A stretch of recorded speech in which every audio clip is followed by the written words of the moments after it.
baru mulai. Nah, Oke. sebentar. Oke. Mitra NASA dimanapun berada, kita lanjutkan penyampaian kita. Dan ini prosesi pencampuran pakan yang akan nanti pakan ini diberikan di udang. Memang kalau kita bicara pakan, biaya produksi yang tertinggi, sehingga kita sebisa mungkin lakukan strategi agar kita bisa menghemat pakan, tetapi juga bisa meningkatkan efisiensi pakan. Artinya penyerapan menjadi lebih tinggi. Nanti hubungannya dengan FCR.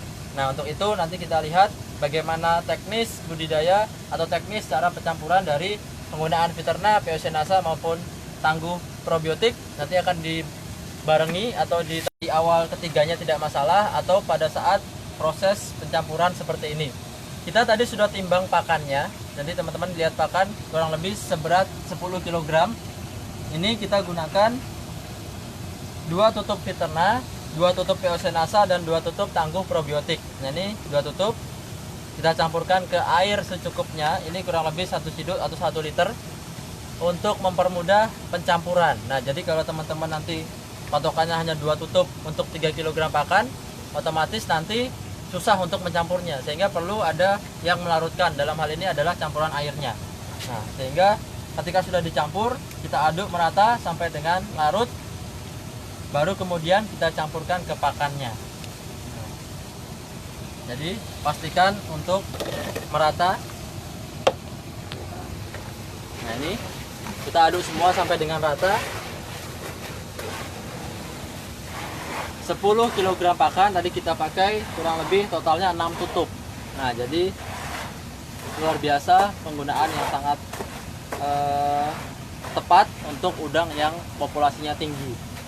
Ini merupakan ukuran kurang lebih 3M untuk udang berat kurang lebih 7 gram. Nah, jadi memang pakan ini manajemennya kurang lebih semakin besar udang, itu frekuensi pemberian lebih tinggi.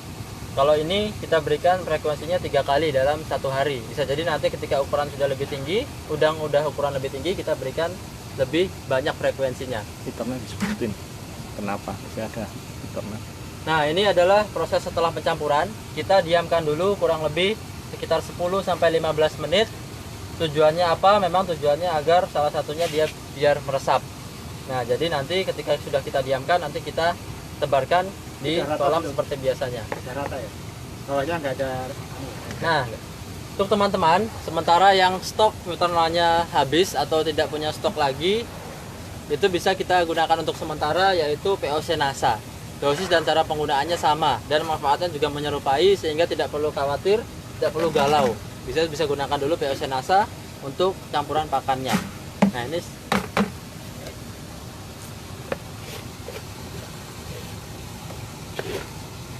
pakan yang kualitas bagus, umumnya kadar proteinnya di atas 30%.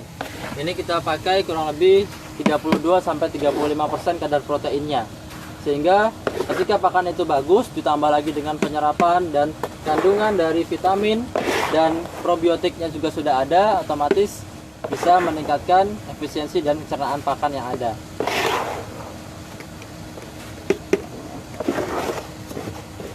Pemberian pakan pun itu frekuensinya atau banyaknya pakan berbeda-beda dari sesuai ukuran ternaknya, ukuran dari udangnya. Nah, ini kalau kita lihat kurang lebih, kenapa tadi frekuensi kalau masih kecil itu sedikit, yang umumnya adalah karena memang kondisi lahannya masih baik, masih bagus, sehingga pakan alami masih tersedia banyak juga, sehingga cukup digunakan, diberikan sedikit. Udah ya. Pakai minta. Nah, kita bisa lihat ini adalah hasil dari pemanenan parsial dari tambak yang kedua. Nah, ini yang pertama angkut. Nah, ini 1 tong ini kurang lebih kapasitas 35-40 kg. Nah, ini kita lihat menuju ke Mbak yang ini, kantongin Mbak. Cukup Mbak.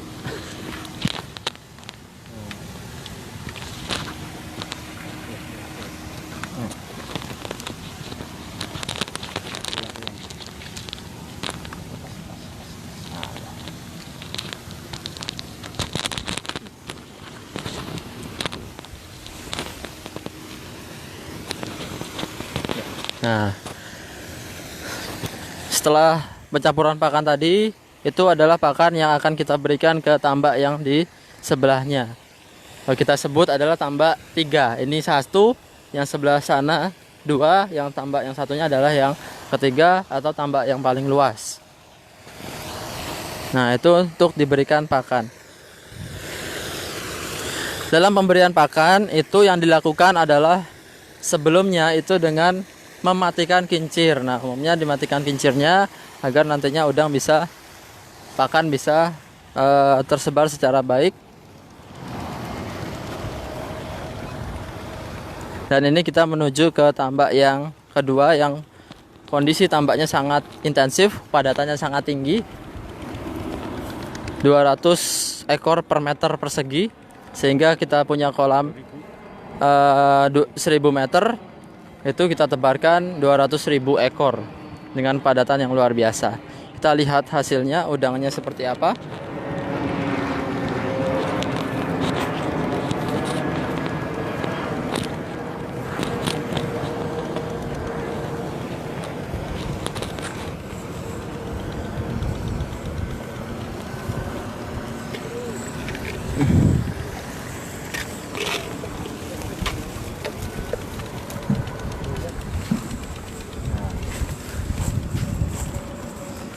Padatan yang tinggi pun udang kita bisa lihat kondisinya tetap sehat, bagus, kualitasnya tetap tinggi. Pakannya itu juga. Nah, Pakan belum disebar ya. Coba ada, Pak. Nah, ini kita bisa lihat di sini dari organ tubuhnya lengkap. Kita lihat ini jelas ya, hitam ya. Apa namanya saluran pencernaannya ini? Nah, ini hitam ini. Tuh, lurus, tidak putus-putus. Nah, biasanya yang putus-putus ini biasanya ada penyakit. Umumnya adalah white pieces atau berak putih. Umumnya di para petambak sampaikan. Kaki gerak dan kaki renangnya juga luar biasa, tetap sehat. Nah, ini panel-panelnya juga bagus. Dia mencari pakannya dengan panel ini, dengan sinyal ya. Jadi matanya ini bisa dibilang pajangan. Nah, jadi dia melihatnya, mengamatinya dengan panel. Nah, ini cangkangnya pun sehat, kuat, rapat dengan dagingnya. Nah, jadi ini kondisi udang yang bagus, yang sehat.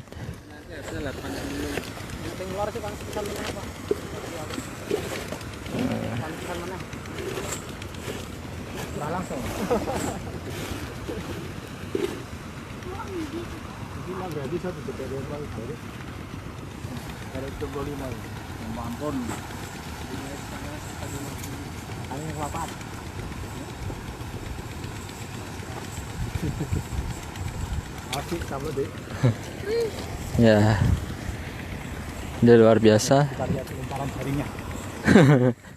Ini proses pemanenan parsial, yaitu dengan menggunakan jaring. Sudah ahli, akan terbiasa untuk melempar jaringnya. Sekali angkut, sekali tebar, 1-2 pulau terlampaui ya, jadi 1-2 tong terpenuhi. Nah, jadi luar biasa, sangat handal. Tapi juga ini membuktikan bahwa kolam ini sangat padat penebarannya, sehingga ketika di jala itu banyak sekali yang tertangkap. Ini kalau kita lihat memang sudah termasuk super intensif ya, karena memang kalau kita kategorikan ada yang tradisional, umumnya memang di bawah 10 per meter, kemudian ada yang semi intensif sekitar 50-an sampai 70-an, itu adalah semi intensif, dan kalau sampai dengan 100 per meter itu sudah termasuk intensif, dan ini lebih dari 100 meter, lebih dari 100 ekor per meter, sehingga masuk ke dalam kategori yang super intensif. Dan kita amati ternyata mendapatkan juga hasil yang luar biasa, udang tetap sehat, kondisi air, lingkungan, oksigen, dan lain sebagainya juga kondisinya bagus. Ini bagi teman-teman tadi yang belum mengikuti, salah satu penentuan kualitas air adalah dari DO. DO itu adalah oksigen terlarut. Nah, sehingga kita sering lihat temui di lapangan adanya kincir. Itu tujuan salah satunya adalah untuk menambah oksigen yang ada di air kolam. Nah, dalam hal ini dengan teknologi nanobubble tadi yang kita juga sudah sampaikan, bahwasanya kita juga bisa tingkatkan oksigen terlarut menjadi lebih tinggi dengan bantuan teknologi yang sudah diteliti, diterapkan, dan juga sudah hadir di beberapa tambak itu menggunakan teknologi yang namanya nanobubble.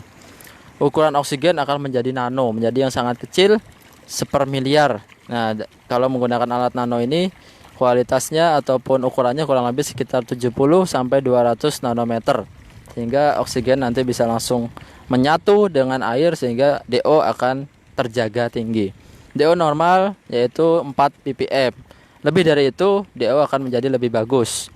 Nah, kalau kita lihat juga, ini kita lihat kecerahan airnya. Cerahan normal air yang ideal yaitu sekitar 25 sampai dengan, nah ini, sampai dengan 40 cm. Kalau memang kecerahan airnya itu lebih tinggi lagi, itu berarti kita harus segera lakukan pemupukan susulan agar air tidak menjadi bening. Nah, itu tandanya butuh yang namanya pemupukan tambahan. Kemudian dari salinitas. Salinitas kita ukur dengan alat yang namanya refraktometer. Kita bisa lihat kadar atau kepayauan airnya, kadar garamnya. Ketika memang dia di bawah kondisi biasanya, kita bisa tambahkan dengan KCl umumnya yang dilakukan kurang lebih 1 ppm. Itu kita gunakan untuk menambah salinitasnya. Ketika salinitasnya rendah, udang akan mengalami yang namanya kekakuan. Dia akan bengkok nantinya, warnanya menjadi lebih putih, sehingga itu otomatis kekurangan kadar payau, kadar garam dalam air kolamnya. Dan itu beberapa kualitas air tadi dari DO, kemudian dari salinitas. Nah, ini kita lihat banyak sekali angkut satu kali jala dapat yang sangat banyak, karena memang tadi menunjukkan bahwa di dalam kolam kandungan atau jumlah populasinya sangat tinggi. Dan sisi lain juga keahlian dari teman-teman kita yang sudah biasa menjala. Pak siapa Pak namanya Pak? Wiji. Pak Puji. Wiji. Nah, ini luar biasa Pak Wiji ini menjalanya sekali jala mungkin sampai 2 tong ini penuh ini. Pak Wiji. Sini ada Mas Alif, ada Pak Wiji, Mas apa lagi Pak namanya Pak yang pakai topi NASA? Pak Ahli, Andri. Satu lagi Pak siapa ini? Pak Jemi. Jadi kita ditemani oleh beberapa teman-teman yang membantu untuk prosesi pemanenan udangnya. Karena memang kalau panen sendiri ini sangat kerepotan kita, karena pemanenan ini kurang lebih maksimal kita lakukan kalau bisa di bawah 1 jam. Itu lebih bagus. Karena apa? Karena ketika semakin lama udang memungkinkan untuk mengalami yang namanya stres. Nah, sehingga kita panen cukup dalam waktu singkat. Bahkan panen total pun sebisa mungkin kita lakukan di bawah 2 jam. Nah, di bawah 2 jam, maksimal 3 jam itu udah sangat lama, sehingga nanti kita tetap menjaga kualitas udang dengan kondisi yang baik. Kita lanjutkan lagi ke kualitas air tadi. Kualitas air selanjutnya adalah pH. Nah, jadi juga kita harus sering-sering sesekali mengukur kualitas pH yang ideal, yaitu kurang lebih sekitar 7,5, 7 sampai dengan 8 atau pH-nya netral. Nah, jadi ini juga perlu dilakukan, karena jika semakin asamnya air memungkinkan untuk berbagai macam bakteri dan virus masuk, sehingga menyebabkan udang mengalami kondisi yang sakit. Nah, jadi kualitas air beberapa macam, dan kita gunakan beberapa produk NASA untuk menangani agar kualitas airnya tetap bagus.